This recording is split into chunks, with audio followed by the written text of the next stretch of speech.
One of the objectives of Humanizing 2030 is understanding when diversity inclusion is being overlooked and compromised. So, you're talking about that already, and that's a topic we like to talk about a lot here at Cyberwork. And it's not just a nice idea, but an absolute necessity as future security issues will become more complex and need a wider variety of skills, experiences, backgrounds, life histories.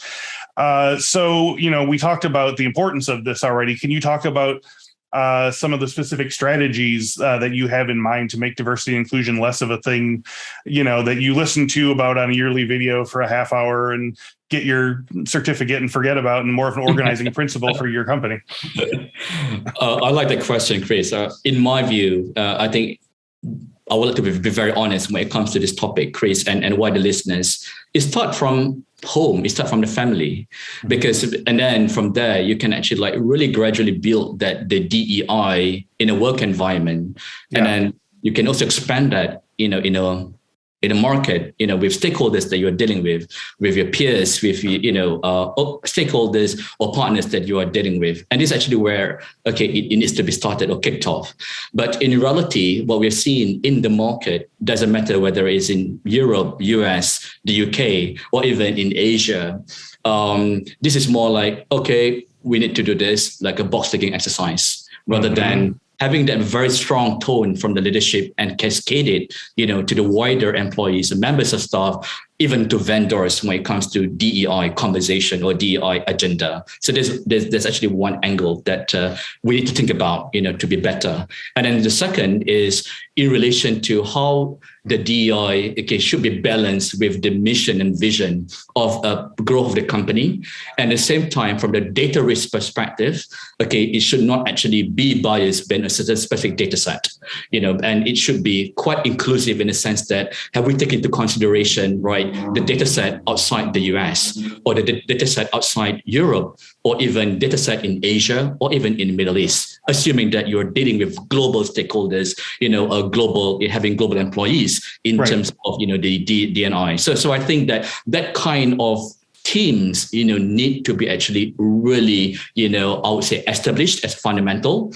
And once you have established that, then it's important to really dissect and cherry pick which one that we need to focus and which one we need to prioritize and which one or which data set that we need to really observe and understand and learn and even listen, from the wider stakeholders so that there is actually a workable plan, to really resonate with the strategy. Yeah.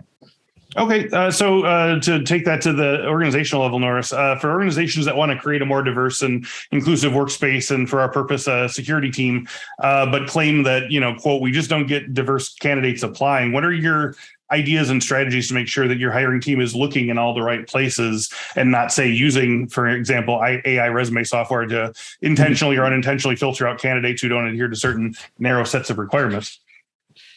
That is actually an ongoing challenge, Chris, in terms of the recruitment, onboarding. Sure. Even if you ask me, you should actually reach out to this person because this person worked with me, many years with a client, and that is bias.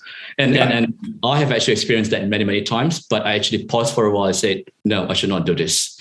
It should be a very objective exercise. So when we look into the AI, kind of intervention in this process. So again, it has to be very realistic, very, very objective by taking into account variety of data set.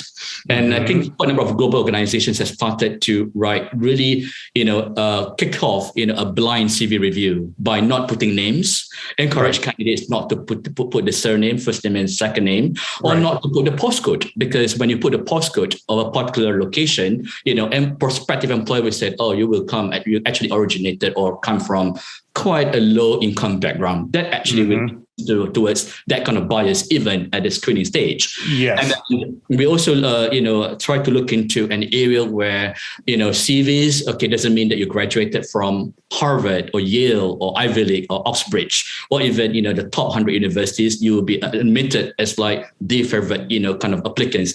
And we human being, we like that, right? Oh, you graduated from Harvard. Okay, come on. Okay, you'll right. be the Yeah. interview.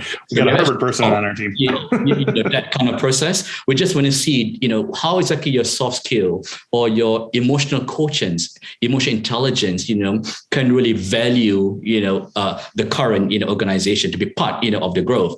But of course, it's easy to say than done or to do it. But it's still work in progress. Even like, Fortune 500 companies, Fortune 100 companies, and the top 100 companies in the world, especially from the people and culture perspective, they are taking a much more like, a hybrid approach, a combination of AI and human, kind of, interaction, and maybe, very much like, learning what they have done wrong and improve it better on a day-to-day basis. How about some free cybersecurity training resources for you and your team? Just go to infosecinstitute.com/free to get ebooks, training guides, and more than 100 cybersecurity training courses, all free for CyberWork listeners. Go to infosecinstitute.com/free and start learning crucial new skills today.